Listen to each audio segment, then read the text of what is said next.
नमस्कार, Rajasthan top 10 news में आपका स्वागत है। आइए बात करते हैं आज की तमाम ताजा खबरों पर। राजस्थान की सियासत में सक्रिय कांग्रेस नेता सचिन पायलट ने शुक्रवार को अजमेर संभाग में बीजेपी पर जमकर निशाना साधा। लोकसभा चुनाव परिणामों पर पत्रकारों से बातचीत करते हुए बीजेपी और कांग्रेस के मतों में आए अंतर को जनता की जीत बताया। उनका मानना है कि धर्म के नाम पर की गई राजनीति के कारण ही देश में मोदी और बीजेपी का ग्राफ गिरा है।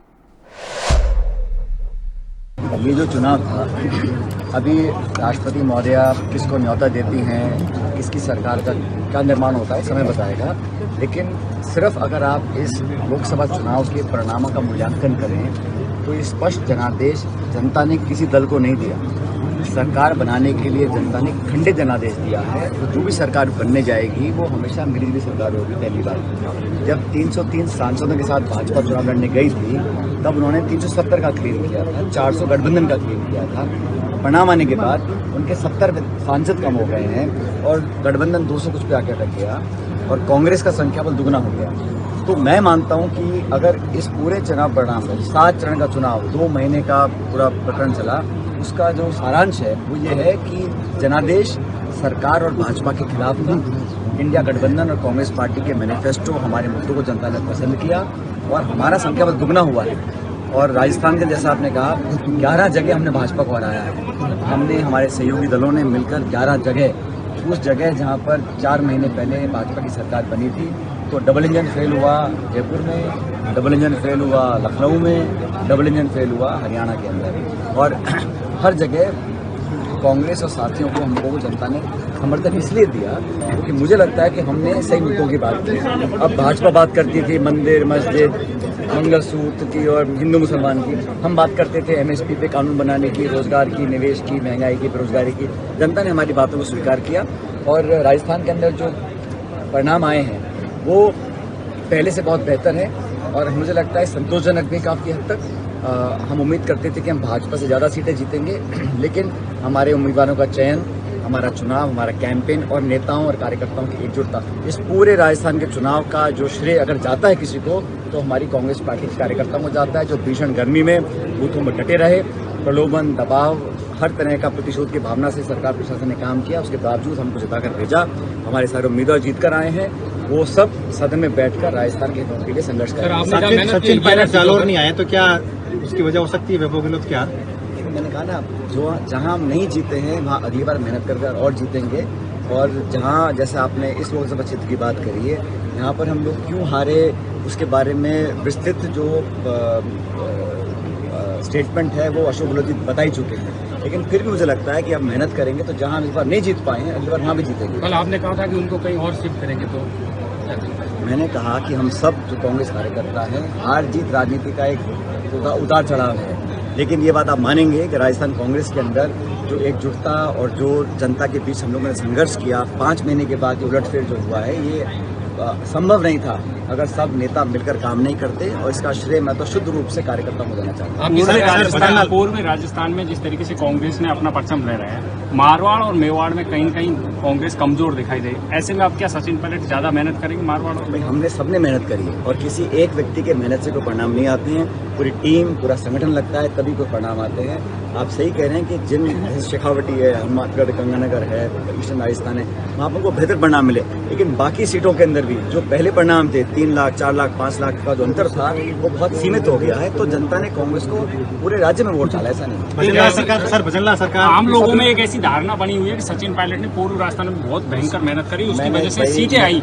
ऐसे में आप सचिन पायलट का कांग्रेस में बहुत बड़ा कद बढ़ गया है। कोई हम सब लोग पार्टी के दिशा निर्देश पर काम करते हैं। जिसकी जहाँ जरूरत होती है उसकी उपयोगिता के हिसाब से उसको जिम्मेदारी दी जाती है। मुझे जहाँ काम करने को दिया, हरीश जी को पंजाब में काम करने को दिया, वहाँ हम 7 सीट जीत कर आए हैं। वहाँ पे आप विरोधी साथी क्या क्या बोलते थे, लेकिन वहाँ पर भी हम 7 सीट जीते हैं और हरियाणा में 5 सीट जीते हैं। राजस्थान में हम 8 जमा 3 11 जीते हैं। तो जिस व्यक्ति की संगठन में जहाँ जिम्मेदारी दी जाती है उसको निभाते हैं। और मुझे जहाँ जहाँ उम्मीदवारों ने बुलाया जिस उम्मीदवार ने बुलाया, जिस प्रदेश में बुलाया, पार्टी ने जहां मुझे भेजा वहां जाके हमने काम किया। भविष्य में पार्टी जो भी आदेश देगी उसको हम निभाएंगे। सर, सरकार कहती है कि गहलोत सरकार के दौरान जो भर्तियां हुई थी वो रद्द की जाएगी, उनकी जांच की जाएगी। अब इस सरकार को मुझे लगता है पहला काम जो करना चाहिए, पहला आत्मचिंतन कि ये करारा झटका जनता ने लोकसभा चुनाव में क्यों दिया। दूसरा, भीषण गर्मी में बिजली कटौती हो रही है, पानी की सप्लाई नहीं हो पा रही है, आचार संहिता का बहाना लेकर आप कब तक छुपेंगे। प्रशासन को, अमली जामे को आपको कंटीजेंसी प्लानिंग करनी चाहिए थी, सुविधाएं प्रोवाइड करनी चाहिए थी, और जिन वादों को करके आप सरकार बनाई है आपने, पहले उनको पूरा करिएगा। या मैं समझता सरकार को करना चाहिए। आपने पेपर लीक के मुद्दा आपकी सरकार के समय खूब उठाया, ये सरकार उस पर काम कर रही है, आपको लगता है अच्छा काम कर रही है? कोई भी सरकार हो, नौजवानों के भविष्य से खिलवाड़ करने का हक किसी को नहीं है। कोई अधिकारी हो, कोई नेता हो, कोई पार्टी सरकार कोई हो, ये मुद्दा पक्ष पक्ष का नहीं है। कोई भी सरकार काम करे, लेकिन प्रतिशोध की भावना से ना करे, तह तक जाए। जो भी जिम्मेदार व्यक्ति हो उसको कड़ी सजा मिलनी चाहिए। और अब जो नीट की परीक्षा में घपला हुआ है उसकी भी कांग्रेस पार्टी ने मांग रखी है। करोड़ों लाखों ऐसे परिवार हैं जो अपना पेट काट के बच्चों को ट्यूशन पढ़ाकर एग्जाम दिलाते हैं नीट का। अब 720 के 60-65 लोगों को फुल नंबर आ रहे हैं। आंकड़ों में मार्किंग दी जा रही है, उसमें कहीं ना कहीं जांच होगी। लोगों का विश्वास अगर टूट गया, सिस्टम से टूट जाएगा नौजवानों का, तो बहुत दिक्कत आएगी। मैं हमेशा नौजवानों के हितों की रक्षा करता हूं। हम सब साथी मिलकर उनके भविष्य की रक्षा करेंगे। दक्षिण राजस्थान की बांसवाड़ा डूंगरपुर लोकसभा सीट पर भारतीय जनता पार्टी के प्रत्याशी महेंद्रजीत सिंह मालविया को 2.5 लाख वोटों से हराकर पहली बार सांसद बने भारत आदिवासी पार्टी के सुप्रीमो राजकुमार रौत की इस वक्त सियासी गलियारों में सबसे ज्यादा चर्चा हो रही है। गठबंधन की चर्चाओं के बीच शुक्रवार को उन्होंने जयपुर में कैबिनेट मंत्री किरोड़ी लाल मीणा के साथ साथ पूर्व मुख्यमंत्री अशोक गहलोत और राजस्थान कांग्रेस प्रदेश अध्यक्ष गोविंद सिंह डोटासरा से मुलाकात की है। इस दौरान की कुछ तस्वीरें भी सामने आई हैं जो इस वक्त सोशल मीडिया पर वायरल हो रही हैं। प्रदेश में इन दिनों भीषण गर्मी का दौर जारी है। गर्मी से निजात पाने के लिए मानसून में जल्दी आने की लोग दुआएं कर रहे हैं, लेकिन एक वर्ग ऐसा भी है जो कि ये दुआ कर रहा है कि भीषण गर्मी आने वाले दिनों में भी जारी रहे। दरअसल नमक उत्पादन करने वाले उत्पादक और नमक मजदूर यही दुआ कर रहे हैं कि गर्मी का दौर आगे भी जारी रहे, ताकि भीषण गर्मी के कारण नमक का बम्पर उत्पादन हो। और जो समर और नावा के आसपास जितने भी नमक के है खाड़े वगैरह, उनमें प्रोडक्शन तो काफ़ी हुआ है, गर्मी ने अच्छा साथ दिया, लेकिन कीमतों में गिरावट हुई। जो प्रोडक्शन ज़्यादा हुआ, कीमतें कम रह गई। जो मौसम पूरी सीजन में इस बार अच्छा रहा, नमक के हिसाब से गर्मी रही। गर्मी के कारण से हुआ है। पिछले साल से 1.5 गुना ज्यादा हुआ है अभी नमक। पिछले साल तो बारिश भी जल्दी हो गई थी, इस बार बारिश नहीं हुई अभी तक। 10 तारीख बाद में बारिश होनी चाहिए हिसाब से तो, और अभी तक 10 तारीख आई नहीं, और 5-4 दिन में हो सकती है बारिश हो जाएगी, इसलिए 1.5 गुना ज्यादा नमक हुआ पिछले साल से। वो अभी गर्मी की वजह से तेजी आई है, गर्मी बराबर हो रही है। गर्मी से जो नमक का बहुत अच्छा उठाव रिया है, और मौसम नमक के लिए बहुत अच्छा मौसम रिया आपकी बार, और पिछली सीजन से भी बहुत काफी अच्छा नमक निकल रहा है, और किसान लोग सब खुश है नमक के बारे में, और बढ़िया काम चल रहा है सब गरीब लोगों का। झुंझुनू के अफसाना जोहड़ में स्वास्थ्य और सहायक औषधि नियंत्रक विभाग द्वारा संयुक्त कार्यवाही करते हुए ऑपरेशन ब्लैक थंडर के तहत बिना एलोपैथिक डॉक्टर के संचालित हो रहे झमझम अस्पताल पर कार्यवाही की गई है। कार्यवाही के दौरान सामने आया कि अस्पताल में मरीजों के जीवन के साथ खिलवाड़ किया जा रहा है। नर्सिंग कर्मी और एएनएम ही बिना डॉक्टर के अस्पताल का संचालन करते हुए मरीजों का इलाज कर रहे हैं। झुंझुनू सीएमएचओ डॉक्टर राजकुमार डांगी निर्देशन में स्वास्थ्य विभाग और सहायक औषधि नियंत्रक विभाग ने कार्यवाही करते हुए अस्पताल के इलाज करने के कई उपकरण जब्त किए हैं। इसी के साथ ही स्वास्थ्य विभाग की सूचना के बाद मौके पर पहुंची कोतवाली पुलिस ने अस्पताल से 2 युवकों को हिरासत में लिया है। ऑपरेशन ब्लैक थंडर चल रहा है, जिसमें एलोपैथिक चिकित्सक के अलावा अन्य कोई व्यक्ति अगर चिकित्सा परामर्श देता है या कोई ऐसा सेटअप करता है चिकित्सा की प्रणाली में चिकित्सा करता है, ऐसे जितने भी हॉस्पिटल्स हैं उनके खिलाफ कार्रवाई करने के लिए एक अभियान चलाया जा रहा है। आज चिकित्सा एवं स्वास्थ्य विभाग व सहायक औषधि नियंत्रक ने मिलकर के जमजम हॉस्पिटल अफसाना जोड़ा में, जिसमें कि कोई एलोपैथिक डॉक्टर नहीं था और कोई बीएससी नर्सिंग किए हुए और जो 2 लोग वहाँ पे प्रैक्टिस करते पाए गए हैं, वहाँ पे जो भी दवाइयाँ थी वो सहायक औषधि नियंत्रक द्वारा सीज कर ली गई हैं और अब FIR करवाई जाए। मुख्य सचिव सुधांशु पंत की अध्यक्षता में शासन सचिवालय में महिला एवं बाल विकास विभाग की समीक्षा बैठक आयोजित हुई।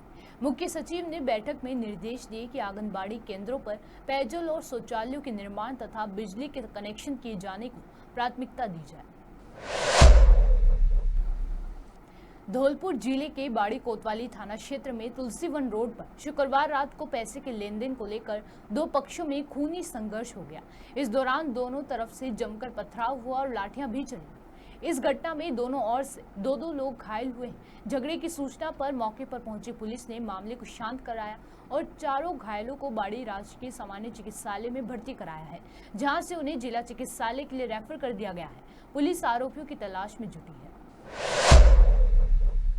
मिली थी जिस पर हम तुलसीगंज रोड पर पहुंचे तो वहाँ दो पक्षों में आपस में झगड़ा हो गया था। झगड़े में 4 व्यक्ति घायल हुए थे, जिनको अस्पताल में भर्ती करवाया, जहाँ से बाड़ी अस्पताल से उनको धौलपुर रेफर कर दिया है। और मौके पर शांति है और तहरीर प्राप्त होने पर वैसी कार्रवाई की जाए। लोकसभा चुनाव संपन्न होते ही राजस्थान सरकार ने किसानों को बड़ा तोहफा देते हुए सम्मान निधि की राशि को बढ़ाने का ऐलान कर दिया है। मुख्यमंत्री कार्यालय की ओर से शनिवार को एक्स पर एक पोस्ट के जरिए खुशखबरी साझा की गई है। इस पोस्ट में लिखा है, किसान को संबल। मुख्यमंत्री भजनलाल शर्मा जनता से किए वादों को पूरा करने के लिए मिशन मोड में कार्य कर रहे हैं। ऐसे ही किसानों को संबल देने के लिए राज्य में सम्मान निधि की राशि 2000 रुपए बढ़ाकर 8000 रुपए कर दी गई है। Rajasthan state road development corporation घूसकांड में एसीबी ने एमडी सुधीर माथुर सहित 6 जनों के खिलाफ FIR दर्ज की है। 2 आरोपी अभी एसीबी की रिमांड पर है। MBBS पाठ्यक्रम में प्रवेश के लिए पिछले महीने आयोजित नीट यूजी 2024 के परिणाम को लेकर हाईकोर्ट में याचिका दायर हो गई है। इस पर अगले सप्ताह सुनवाई होने की संभावना है। हाईकोर्ट में तनुजा यादव की ओर से याचिका दायर की गई। याचिका में कहा गया कि नेशनल टेस्टिंग एजेंसी की ओर से 5 मई को आयोजित नीट यूजी परीक्षा का हाल ही में परिणाम जारी किया गया। इसमें हरियाणा, गुजरात, यूपी, राजस्थान, दिल्ली और कर्नाटक के अभ्यर्थियों ने टॉप किया। ऑल इंडिया टॉपर इन अभ्यर्थियों के रोल नंबर आसपास थे। पाकिस्तान की तरफ से आ रहे नए पश्चिमी विक्षोभ के प्रभाव से आज जयपुर, जोधपुर, बीकानेर और अजमेर संभाग में तेज आंधी आ सकती है। वहीं पश्चिमी राजस्थान में ओलावृष्टि की चेतावनी जारी की गई है। राजधानी जयपुर में शनिवार को सुबह ही आसमान धूल से भर गया। बीते 2 दिनों में राजस्थान के कई इलाकों में अंधड़ चल रहा है। इससे लू का असर खत्म हो गया है और अधिकतम तापमान में कमी आ रही है। बीकानेर, चूरू में हवा की रफ्तार 70 तो जयपुर में 48 प्रति घंटा दर्ज हुई। मौसम विभाग ने 9, 10 और 11 जून को भी कुछ जिलों में इसी तरह का मौसम रहने की संभावना जताई है। राजस्थान टॉप 10 न्यूज में आज के लिए सिर्फ इतना ही। देखते रहिए पॉपुलर टीवी। धन्यवाद।